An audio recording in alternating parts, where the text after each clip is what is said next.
بسم اللہ الرحمن الرحیم۔ السلام علیکم ناظرین، امید ہے آپ خیریت سے ہوں گے۔ 3 بھائیوں کی قبروں کا ایک عجیب واقعہ۔ قاہرہ میں ایک اونچی پہاڑی پر ایک شخص نے 3 قبریں دیکھی جو کہ ایک ہی لائن میں بنی ہوئی تھی اور بالکل ہو بہو ایک جیسی ہی تھی، مگر ان کی خاصیت یہ تھی کہ تینوں قبروں پر الگ الگ آثار لکھے تھے۔ پہلے قبر پر لکھا تھا، وہ شخص اپنی زندگی میں کیا لذت کر پائے گا جو یہ جانتا ہو کہ اللہ تعالیٰ اس سے ضرور حساب لے گا۔ اس نے جو اللہ کے بندوں کے ساتھ ناانصافیاں کی ہیں اس کا بدلہ لے گا، اور جو اس نے بندوں کے ساتھ بھلائی کی ہے اس کی اسے جزا ملے گی۔ دوسری قبر پر لکھا تھا کہ وہ شخص کیا حاصل کر پائے گا جو یہ جانتا ہو کہ اس کی موت ایک دن اچانک آ جائے گی اور وہ کچھ بھی نہیں کر پائے گا کیونکہ موت برحق ہے اور وہ اس کا مزہ چکھے گا۔ تیسری قبر پر لکھا تھا کہ وہ شخص زندگی کے مزے کیسے لوٹے گا جس کا رخ ایک ایسی مجلس کی طرف ہے جس پر پہنچنا جوانوں کو بوڑھا کر دیتا ہے اور چہروں کے نقشے بدل دیتا ہے اور اس کے جوڑوں کو کمزور کر دیتا ہے۔ وہ تینوں قبریں ایک اونچی پہاڑی پر موجود تھی۔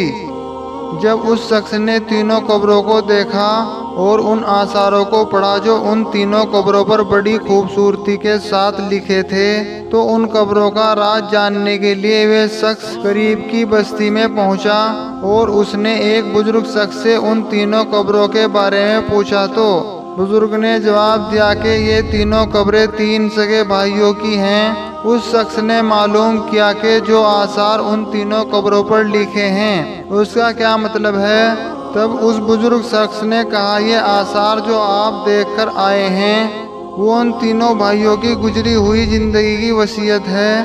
اس شخص کی ان تینوں قبروں کے راز جاننے کے لیے دلچسپی اور بڑھ گئی اور وہ اس بوڑھے شخص کو کہنے لگا کہ آپ ان تینوں بھائیوں اور ان کی وصیتوں کے بارے میں مجھے تفصیل سے سمجھائیں۔ تو اس بزرگ شخص نے کہا کہ یہ تینوں بھائی تھے۔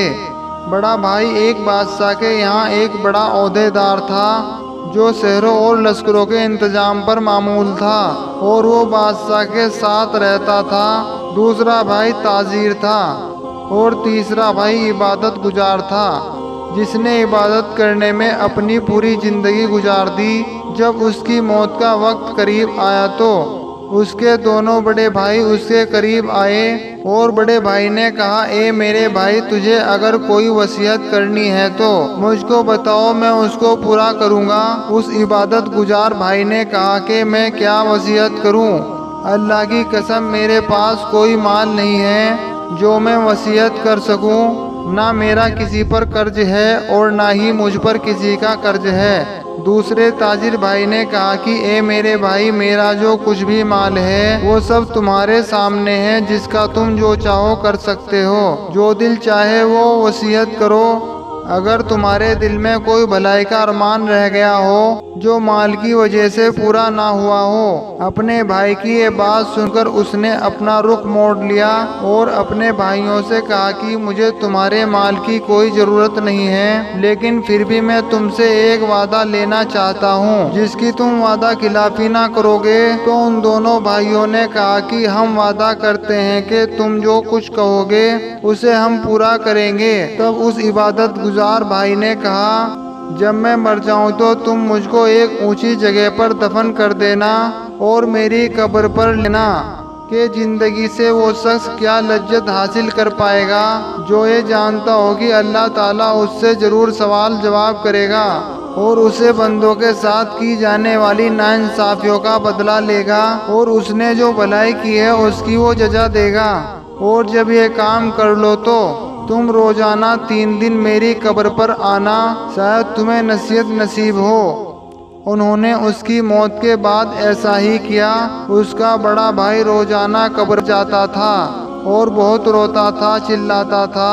پھر وہ تیسرے دن آیا اور قبر پر جا کر بہت رویا۔ اس کے بعد وہ وہاں سے جانے لگا تو اچانک قبر کے اندر سے زوردار دھماکے کی آواز آئی وہ یہ آواز سن کر خوفزدہ ہو گیا اور وہاں سے فوراً اپنے گھر آ گیا۔ رات کو اس نے اپنے بھائی کو خواب میں دیکھا اور اس سے پوچھا، اے میرے بھائی، جو تمہاری قبر کے اندر آواز ہوئی تھی وہ کیا تھی؟ اس کے بھائی نے جواب دیا کہ وہ آواز ایک ہتھوڑے کی تھی۔ قبر میں کہا گیا کہ تو نے مظلوموں کو دیکھا مگر پھر بھی تو نے ان کی کوئی مدد نہیں کی۔ یہ بات سن کر اس کی آنکھ کھل گئی اور وہ غمزدہ ہو گیا۔ اس نے صبح کو اپنے بھائی کو بلایا اور اس نے سارا قصہ اپنے بھائی کو سنایا اور اس نے کہا، میرے بھائی نے جو نصیحت اپنی قبر پر لکھائی تھی اس کا مقصد مجھ کو نصیحت کرنی تھی، اور میں تمہیں گواہ بناتا ہوں کہ میں آج سے سب کچھ چھوڑتا ہوں اور اب میں اپنی باقی زندگی اللہ کی راہ میں گزاروں گا۔ اور وہ سب کچھ چھوڑ کر صحراؤں میں چلا گیا اور بھیڑ بکریاں چرانے والے لوگوں میں رہنے لگا۔ جب اس کی موت کا وقت قریب آیا تو چراہوں نے آ کر اس کے بھائی کو خبر دی۔ خبر ملتے ہی اس کا تاجر بھائی چراہوں کے ساتھ چلا گیا اور اپنے بھائی کو اپنے ساتھ لے آیا اور اپنے بھائی سے کہا کہ اگر آپ کو کوئی وصیت کرنی ہو تو کہو، اس کو میں پورا کروں گا۔ اس کے بھائی نے کہا کہ میں کیا وصیت کروں، میرے پاس تو کچھ بھی نہیں ہے، لیکن تم سے ایک وعدہ چاہتا ہوں جسے تم پورا کرنا۔ اس نے کہا، جب میں مر جاؤں تو میری قبر بھی میرے بھائی کے پاس ہی بنوا دینا اور میری قبر پر لکھ دینا کہ کیا جلت پائے گا وہ آدمی جو یقین رکھتا ہو اس بات پر کہ موت اس کو اچانک آ جائے گی، اس کی ساری شہرت وہ چھین لے گی اور اس گھر میں وہ لے جائے گی جس کا وہ مستحق ہے۔ اور میرے بھائی، تم میری قبر پر آتے رہنا، شاید تمہیں بھی کچھ نصیحت ملے، اور میرے لیے دعا کرنا کہ اللہ مجھ پر رحم فرمائے۔ جب وہ مر گیا تو اس کے بھائی نے اسی وصیت کے مطابق ایسا ہی کیا۔ وہ اس کی قبر پر روز آنا جاتا تھا اور اس کے لیے رو رو کر دعائیں مانگتا تھا۔ جب وہ تیسرے دن قبر پر گیا تو قبر پر بہت دیر تک روتا رہا اور اپنے بھائی کے لیے دعا مانگتا رہا، اور جب اٹھ کر واپس جانے لگا تبھی اس نے اچانک قبر کے اندر آواز سنی اور وہ اس آواز کو سن کر بے چین ہو گیا۔ پھر وہ فوراً وہاں سے اپنے گھر واپس آ گیا۔ رات کو اس نے خواب میں اپنے بھائی کو دیکھا، اس کے چہرے پر پریشانی اور خوف جھلک رہا تھا۔ اس نے کہا، بھائی میں بہت مصیبت میں ہوں۔ تو میں نے کہا، بھائی میرا کیا ہوگا؟ تو اس نے جواب دیا، جس نے دنیا میں آخرت کے لیے جو کچھ نیکیاں کی ہیں وہ دیکھ لے گا۔ صبح کو جب وہ اٹھا تو اس نے سب سے پہلے اپنی ساری جائیداد بانٹ دی اور مال لوگوں میں تقسیم کر دیا اور وہ اللہ کی عبادت میں لگ گیا۔